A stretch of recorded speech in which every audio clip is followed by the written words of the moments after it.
একটি অনুষ্ঠানে গিয়েছিলাম, সাথে ছিল একজন পুরনো বন্ধু। কিন্তু আমাদের বন্ধুত্ব থেমে যায় ক্যামেরার ফ্ল্যাশে। একটা মুহূর্ত, একটা ছবি, আর সব কিছু পাল্টে গেল।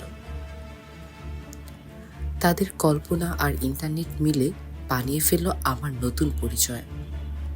তারা জানলো না সত্যি কি, জানতেও চাইল না। যা দিয়ে ওদের ভিউ হয় সেটাই ওদের সত্যি, আমি না। চেনা মানুষরাও চুপ করে গেল। সোশ্যাল মিডিয়ায় মন্তব্য যেন অস্ত্র। আমি ভেঙে পড়ছিলাম, কিন্তু সেই নিউজ তো ছিল না কারো কাছে। তুমি যখন তোমার গল্প বলবে না, অন্যরা সেটা লিখে দিবে। এবার আমি চুপ করিনি।